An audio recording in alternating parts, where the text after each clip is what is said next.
तो गाना तो इसका हाँ पढ़ लो पहले भैया इधर।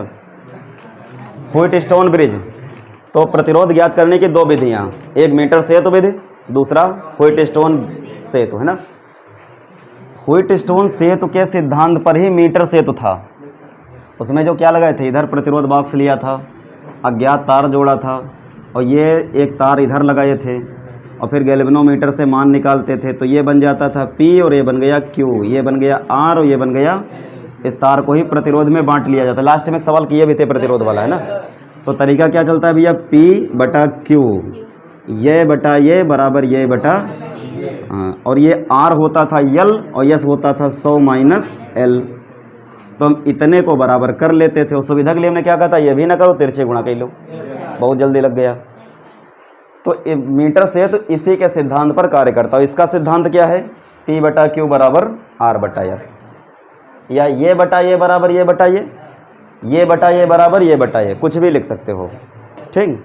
तो इसको बनाया काहे के लिए गया था, अगर आपके पास देखो 4 प्रतिरोध अगर आपको दिए जाएं, इधर ध्यान सुनिए थ्योरी पूरी, 4 प्रतिरोध अगर आपको दिए जाएं तो 4 में से कोई 3 प्रतिरोध ज्ञात होंगे, एक अज्ञात होगा।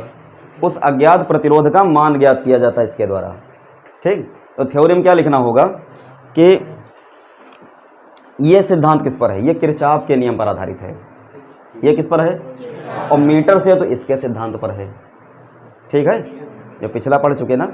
मीटर से तो इसके सिद्धांत पर है और ये किरचॉफ के नियम पर आधारित उपकरण है। तो लिखना क्या होगा, किसके नियम पर आधारित है भैया, किरचॉफ के नियम पर आधारित उपकरण है, ठीक। काम क्या होता है, एक अज्ञात प्रतिरोध ज्ञात करना। ऐसे हम ट्री टाइप से बना रहे हैं, बिल्कुल यही बोल देना है, ठीक। और कितने में से, 4 प्रतिरोधों में से कोई एक अज्ञात होगा, उसका मान ज्ञात करना है। बनाया किसने था, CF व्हीटस्टोन ने। यह कहाँ का रहने वाला था, इंग्लैंड का, ठीक है। तो यही तुमको लिखना है, क्या लिखोगे, यह किरचॉफ के नियम पर आधारित उपकरण है। क्या उड़ा रहे हो, यह किरचॉफ के नियम पर आधारित उपकरण है। इसके द्वारा 4 प्रतिरोधों में से किसी एक अज्ञात प्रतिरोध का मान ज्ञात किया जाता है, ठीक है। फिर क्या बोलना है कि इसका निर्माण इंग्लैंड के वैज्ञानिक CF व्हीटस्टोन ने किया था। ये इसके केवल इतने में लिखना है आपको। तो लिखोगे क्या, किरचॉफ के नियम पर आधारित उपकरण है, इसके द्वारा दिए गए 4 प्रतिरोधों में से किसी एक अज्ञात प्रतिरोध का मान ज्ञात करते हैं। निर्माण किसने किया, CF व्हीटस्टोन ने। तो इन्होंने अपने नाम पर इस उपकरण का नाम रख दिया, व्हीटस्टोन ब्रिज रख दिया नाम। हम पढ़ने कौन सा जा रहे हैं, संतुलित व्हीटस्टोन ब्रिज पढ़ने जा रहे हैं। हो दोनों सकते हैं, ठीक है। असंतुलित होगा उसका प्रोसेस अलग है, संतुलित वाला हम पढ़ने जा रहे हैं यहाँ पर, ठीक। इतनी भाषा लिख लोगे, याद हो गया सबको। क्या बोलना है, यह किरचॉफ के नियम पर आधारित उपकरण है। इसके द्वारा 4 प्रतिरोधों में से किसी एक अज्ञात प्रतिरोध का मान ज्ञात करना है। याद रखिए, पूछा जरूर जाएगा, मान के चलिए, ठीक। इसका निर्माण व्हीटस्टोन ने किया था। कहाँ का रहने वाला था, निवासी इंग्लैंड का था, ठीक। अब याद हो गया, इतना लिख डालो पहले। तो संरचना में क्या करोगे, चारों प्रतिरोध को समांतर चतुर्भुज की भुजाओं द्वारा निरूपित करना है तुमको, ठीक। तो थोड़ा पॉइंट लगा के ऐसे बना लीजिए, चित्र एकदम सही बने, बढ़िया। बहुत ज़्यादा मत बना देना, ये 3 या 2 बना देते हैं बस।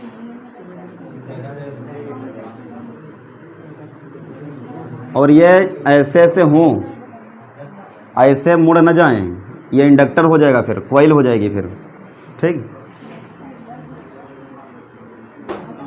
तो 4 प्रतिरोध हो गए, चारों प्रतिरोधों को समांतर चतुर्भुज के भुजाओं द्वारा निरूपित किया जाएगा। प्रतिरोध के नाम ले लो, P, Q, R, S, यही लिखना है तुमको। अब इसमें विकर्ण कितने बने, 2 विकर्ण है ना। किसी एक विकर्ण में तुमको ये कुंजी और विक्षेप मापी जोड़ना है, गैल्वेनोमीटर, तो इसमें जोड़ लें। बाकी नियम है, चाहे इसमें लगा लो चाहे इसमें लगा लो। उस दिन बात हुई थी ना, घुमा दिया जाए कोई फ़र्क पड़ेगा, नाइस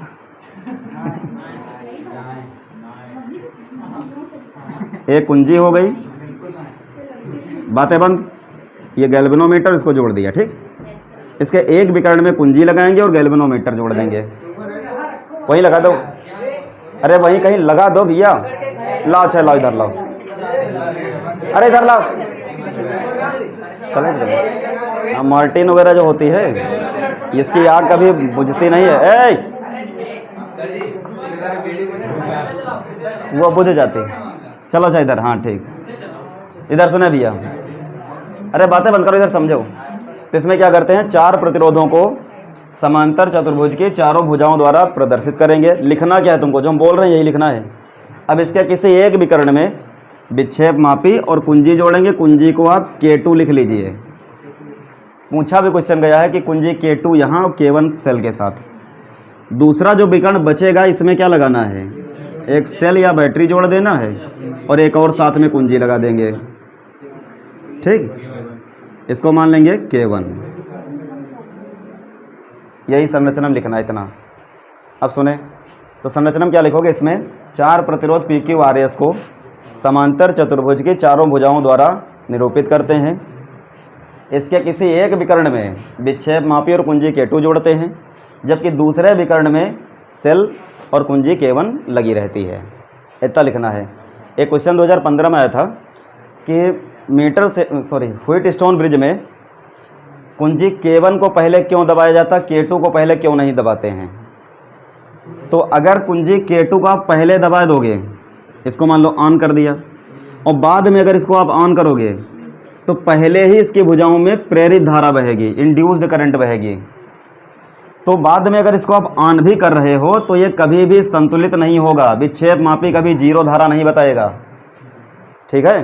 तो संतुलित ये हो ही नहीं पाएगा। आपसे क्या करना है, फिर से इनको खोलिए, फिर से बांधो, तब जाके सिस्टम चलेगा।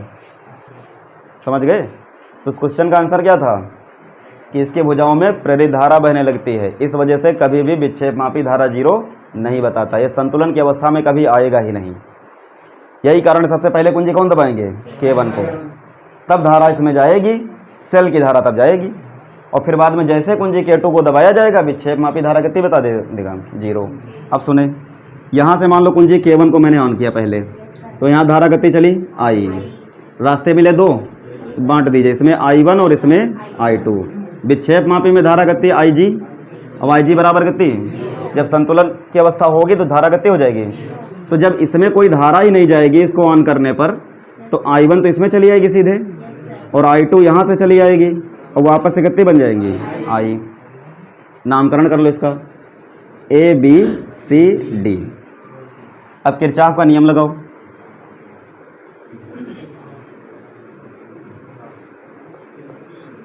कौन से खंड में, इतने खंड में टहल लो। खंड का नाम ABDA, पूरा नाम, ठीक। प्रतिरोध गुणे धारा, देखो प्रतिरोध गुणे धारा, ऐसे टहल रहे हैं भैया, ऐसे जो नाम लिखा है वैसे। अगर उसी डायरेक्शन में जाएंगे तो प्लस का लिखेंगे, और डायरेक्शन अगर हमारी इधर है, करंट मान लो अपोजिट में आ रही है तो माइनस कर लेंगे, ठीक। ये लूपिंग करंट के उल्टा अगर चलेंगे तो प्रतिरोध गुणे धारा, तो PI1 G और IG प्रतिरोध गुणे धारा। अब यहाँ पर देखो, इसमें हम पलट गए इधर, और धारा कहाँ रही है, नीचे, माइनस लगा देंगे। क्या लिखोगे, RI2 बराबर कितना, संतुलन में IG कितनी होगी, तो ये बार अब पूरा पद खत्म हो गया, तो PI1 बराबर RI2, समीकरण 1 बन गई। फिर ये वाला लूप ले लो, खंड BCDB में, इसमें देखो यहाँ से यहाँ प्रतिरोध गुणे धारा, तो QI1। अब जब इधर घूम गए और हम टहल ऐसे रहे हैं क्लॉकवाइज, और करंट ऊपर को आ रही है, तो क्या लगा दें, SI2।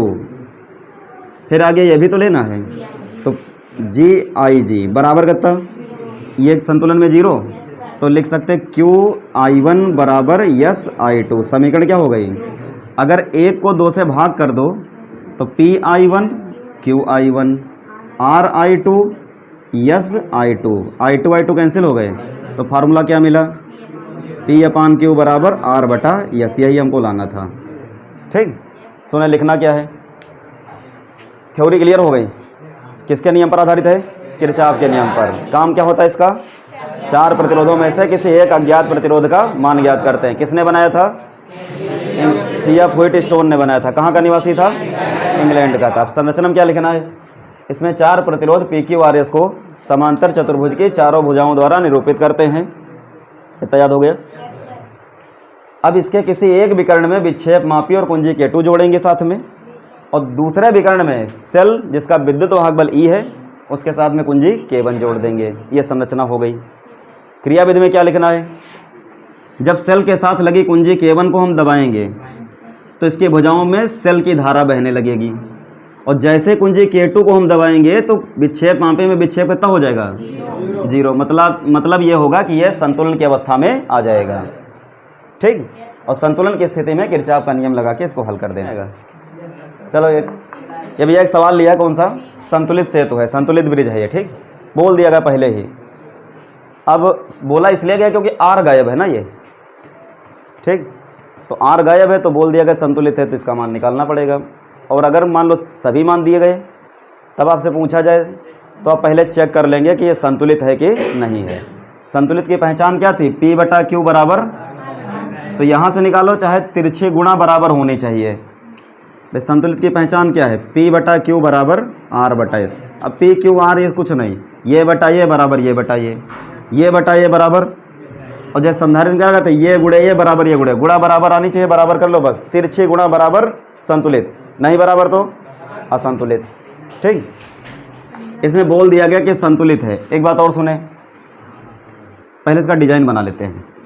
ठीक है, चित्र बना लो, नामकरण कर लो। इसको A मान लो, B मान लो, इसको C मान लो और इसको D, और एक साइड में ऐसे लिख लो, ये B हो गया, A हो गया और D हो गया, और ये मान लिया C। ये भैया किसके बीच में लगा है?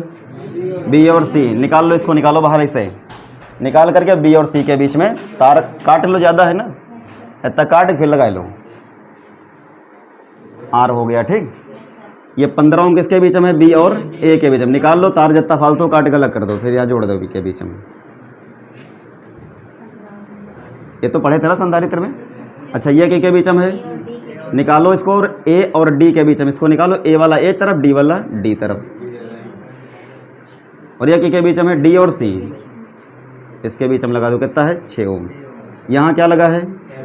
गैल्वेनोमीटर, और ये साथ में क्या लगा है? प्रतिरोध और एक बैटरी, 4 ओम और 6 वोल्ट। अब सुने, अगर इस सवाल में ये 4 ओम ना लगा होता तो पूरा का पूरा 6 वोल्ट यहाँ से लेके यहाँ तक हो जाता।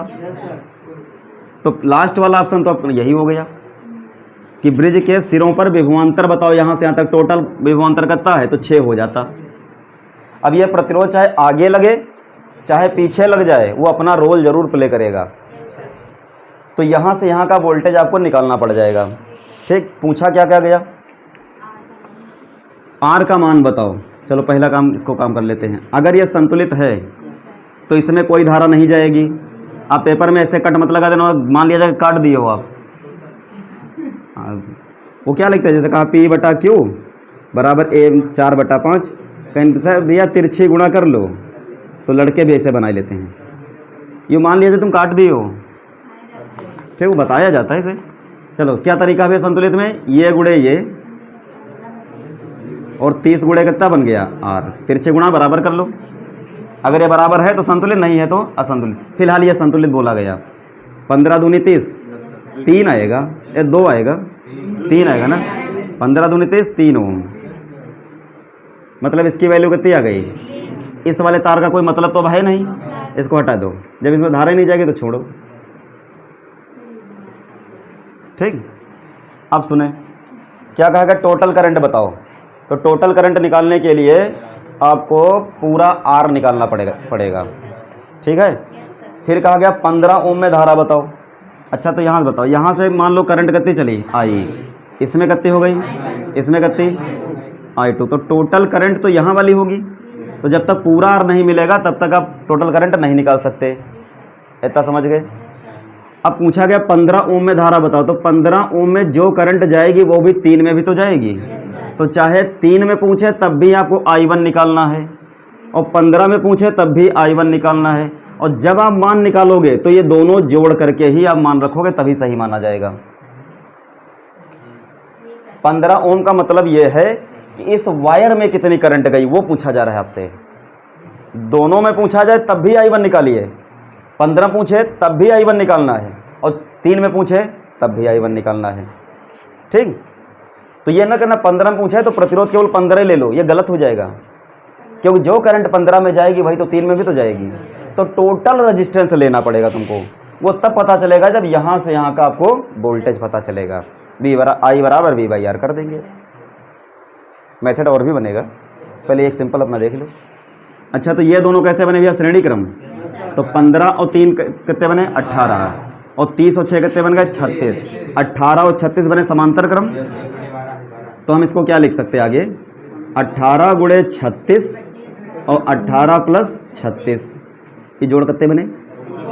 चलो ठीक, इकट जी हैं 3 बार ने, हैं 12 लगेगा ना, 12 तो आया। इस पूरे का प्रतिरोध कितना गया?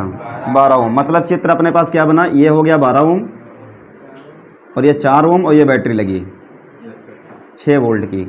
टोटल करंट अब निकाल लीजिए। I बराबर V/R, टोटल वोल्टेज कितना है? 6। टोटल प्रतिरोध इसका प्लस 4, सब जोड़े बताओ तो कितने बने? 12 4 16। तो ये कितने बने? 3/8 एम्पियर। ये हो गया आपका दूसरा आंसर। ठीक, अब आप यहाँ का वोल्टेज पहले निकालो, यहाँ से यहाँ तक, तब ये काम आपके हो पाएंगे।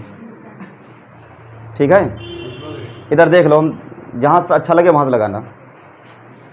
तो VAC अगर आपको निकालना पड़ जाए A से C का, तो क्या लिखोगे? I into RAC।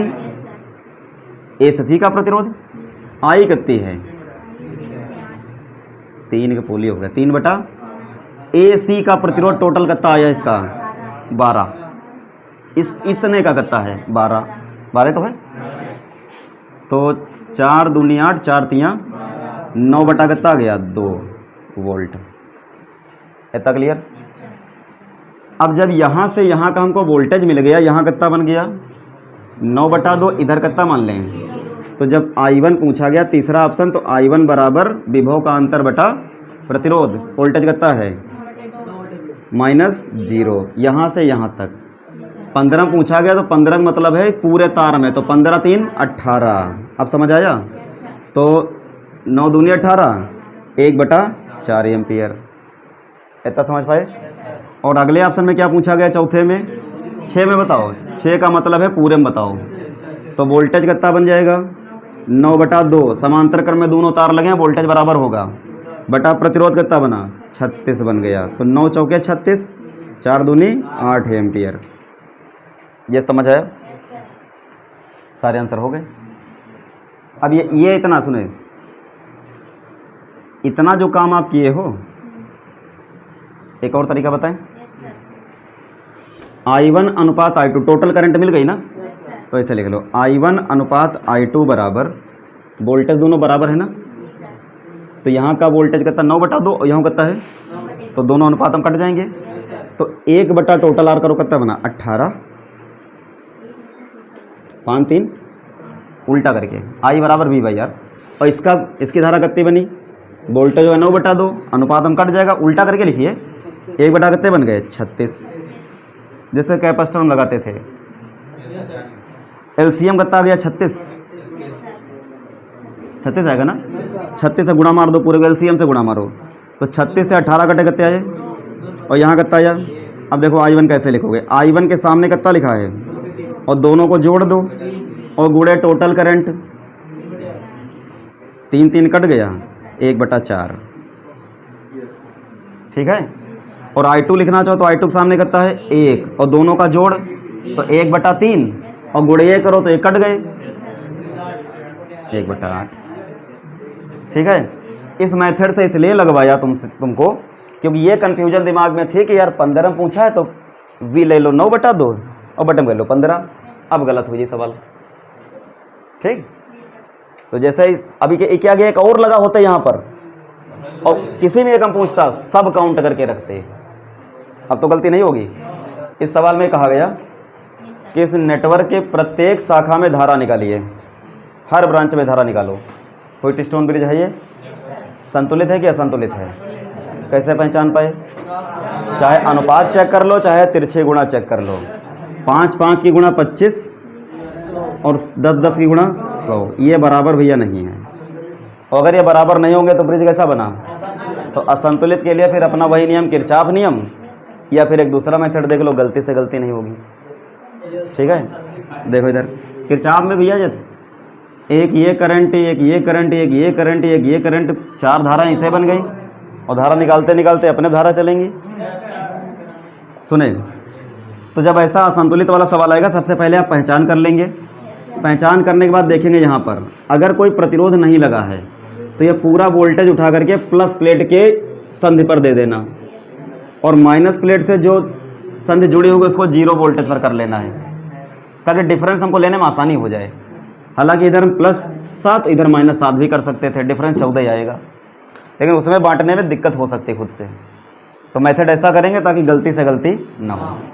तो अगर ये 10 ना होता तो ये 14 उठा के यहाँ लिख देते, यहाँ कितना लिख देते। अब लफड़ा फिर है यहाँ पर। तो जब नहीं पता तो यहाँ का जो ए सिरा है, यहाँ का वोल्टेज हमने मान लिया V, और इस एंड को कितना मान लेंगे, और यहाँ का वोल्टेज, और यहाँ का क्या, ऐसे मान लेना सब जगह वोल्टेज।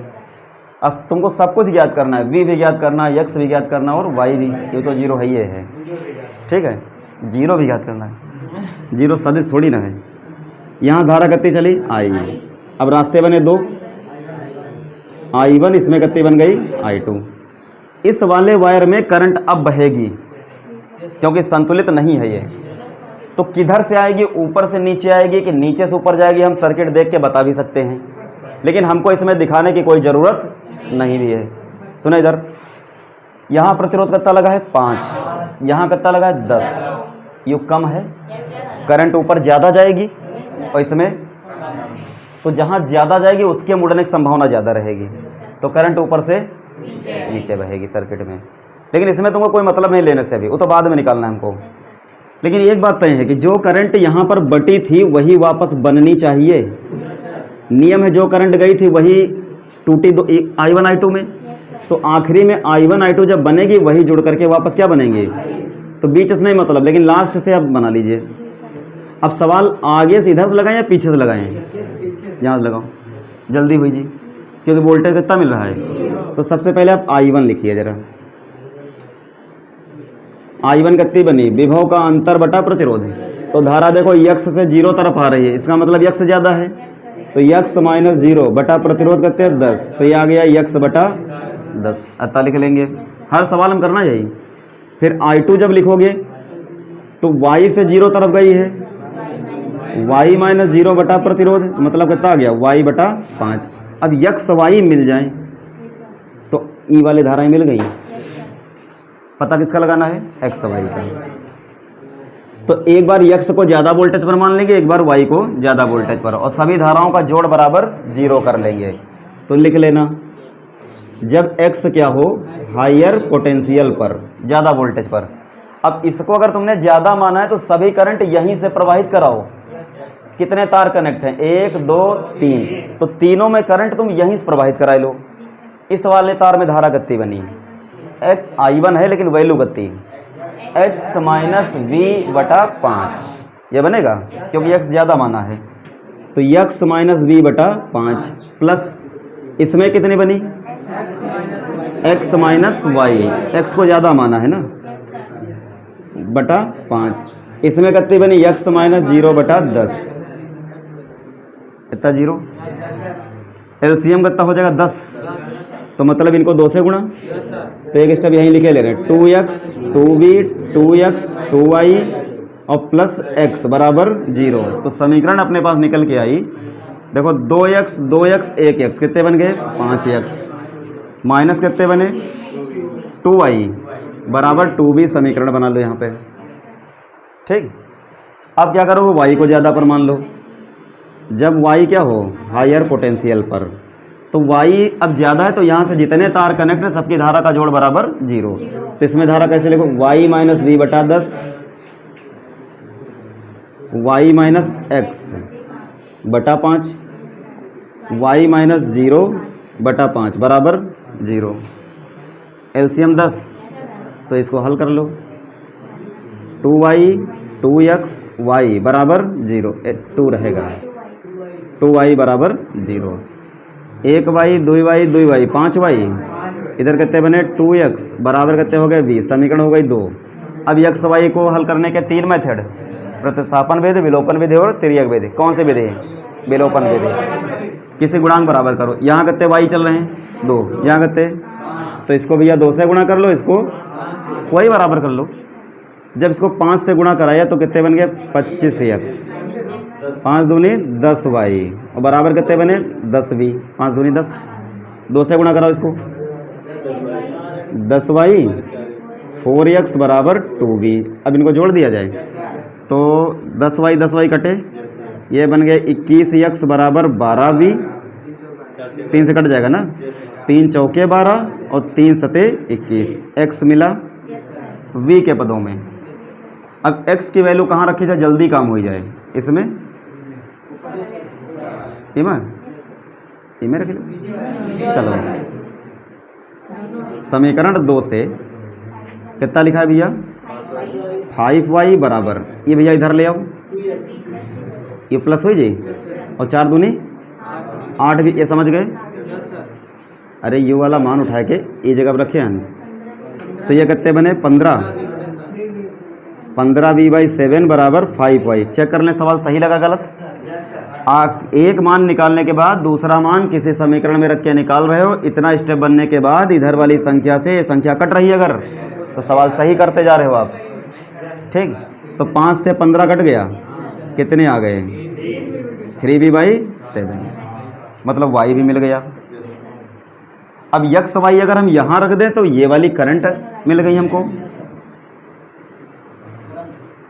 हाँ चलो वहाँ पे लिखिए। तो I1 बराबर कितना लिखा है भैया x बटा 10, x कितना है, तो अगर यहाँ पर लिख दो कितने आ गए 4v बटा 70। और I2 अगर लिखना चाहें हम यहाँ पर I2 तो y बटा 5 3v बटा 35, इतने बन जाएंगे। टोटल R निकालो इसका। अब टोटल R निकालना है तो टोटल वोल्टेज सिरों का और टोटल धारा I1 प्लस I1 कितनी, ये 3v बटा 35, v कामन लेके ख़त्म, एलसीएम 70 और ये 2 से गुणा 6 6 4, तो ये कट के कितना आया, मतलब इस पूरे ब्रिज का प्रतिरोध 7 ओम है, ठीक है। तो इसका हम चित्र अगर बनाएं, इतना ही तो है, ये है भैया 7 ओम और ये कितना है 10 ओम और ये है 14 वोल्ट। इतना समझ आया सबको, सब लोग समझ गए। तो टोटल करंट अब निकाल लो जरा, पहले पूरी करंट पहले निकाल लो। पूछा गया ना सब धारा बताओ, तो इससे जाने वाली करंट पहले आई निकाल लेते हैं क्योंकि आसानी हो गई फिर। तो यहाँ से जो कुल करंट बहेगी तो वोल्टेज कितना लगा है 14, प्रतिरोध 7 और 10 17, कटेंगे तो है नहीं, ये आपको पहला आंसर मिला कुल करंट, ठीक। अब यहाँ से अगर यहाँ का हम वोल्टेज निकाल लें तो इस एंड पर वोल्टेज क्या माने हो V, यहाँ कितना माने हो, तो यहाँ का वोल्टेज मिल जाए तो V मिल गया, और V मिल जाए यहाँ रख दें तो x मिल गया, यहाँ रख दें तो ये मिल गया, और यहाँ रख दें तो ये करंट मिल गई, बन जाएगा काम। तो अब यहाँ का अगर वोल्टेज निकालना है, इधर देखो इस वाले वोल्टेज से अगर ये घटा दे बन जाएगा, तो यहाँ कितने बने 14, यहाँ का कितना बना भैया, प्रतिरोध है 10 और ये बने इतने बने। अरे यहाँ का वोल्टेज भी बराबर आई यार, देखो ये पता कर लो कि वो प्रतिरोध कितना कम कर रहा है। भाई बैटरी में से अगर एक का वोल्टेज पता चल जाए कितना खा रहा है, तो जो बची हुआ है तो ये खोजिए। तो हल करो जरा, कितने बने 14 सते 14 17, सही है, सही तो है यार, 7 बना 7 10 17 हो गया, सही तो चल रहे हैं, सही चल रहे हैं भैया। 14 17 की गुणा 7 चौके 28, 7 4 11 और 11 12 13 और एक 238, तो इन दोनों की गुणा कितनी बनी 238। और इनकी गुणा कितनी बनी 140। तो अगर एलसीएम लेके निकालो तो कितना आया 98/17। कैंसिल तो होंगे नहीं कुछ। चलिए ठीक। अब ये वोल्टेज मिल गया आपको, तो वोल्टेज मिल गया तो एक्स निकाल लो यहाँ से। एक्स की वैल्यू आ जाएगी 4/7 98/17। ये 7 से कटेगा, कट जाएगा। कितनी बार लगा 14 सत्ती 98 और 14 चौके 56/17 वोल्ट मिला। इधर सुने भैया, तो ये वोल्टेज आपको मिल गया, ये 56/17 वहाँ लिख लेते हैं। और अगर हम y का मान निकालें, ये मान रख करके, ये कितना बना भैया 98/17, तो फिर 14 बना, 14 तियाँ 42/17 वोल्ट। तो इस जगह पर वोल्टेज कितना आ गया 42/17 वोल्ट। और ये V की वैल्यू कितनी आ गई 17 वोल्ट। अब क्लियर। अब देखो करंट निकालो। इधर सुने भैया, अगर A और B की करंट चाहिए IAB, तो विभव का अंतर बटा प्रतिरोध। यहाँ वोल्टेज कितना चल रहा है 98/17, यहाँ कहते हैं 56/17। इनका अंतर बटा 5 कर दो। क्या लिखोगे 98/17 56/17। तो ये ऊपर कम करो, 2 बचे 42/17। अगर कटें काट लेना, बाकी आंसर हो गया। ठीक। और अगर हम B से C करंट निकालें, अच्छा प्रतिरोध नहीं लिया, बटा प्रतिरोध कितना हो गया 5। ये घटाने कितने आए 42 बटा और गुणे कितने हो गए 5, गुणा कर लेना। अब ठीक। अच्छा I अगर BC निकालो तो वहाँ करते हैं 56/17, यहाँ करता है 0, तो 56/17/10, तो ये हो गया 56/170 हो गया। ठीक। अब अगर A से D करंट निकालो, हैं वहाँ करते हैं 98/17, यहाँ करते हैं 42/17। प्रतिरोध करता है 10, ये कम करो 56/170। ये 17 चला आएगा ना, सीधे खींच लेगा इसको। अब IDC है ना, IDC निकालो, तो 42/17 माइनस 0 बटा कितने हो गए 5, तो ये बन गए 42/17 गुणे 5 एम्पियर। इतने हो गए। अब ये वाला तार बचा। अब इसमें जो हमने क्या बताया था, करंट ऊपर से नीचे आएगी। कैसे पता चला, देखो 56/17 ज़्यादा है, 42/17 कम है, ऊपर से नीचे। तो अगर करंट कहाँ की निकालो तुम BD, तो 56/17 42/17 और बटा प्रतिरोध कितने 5, ऊपर कम करा कितने आए 14/17 गुणे 5 एम्पियर। सब के सब करंट आपके सामने लिखी हैं। ठीक है, अब तो हो जाएगा ना। चलिए इतना बनाइए फिर।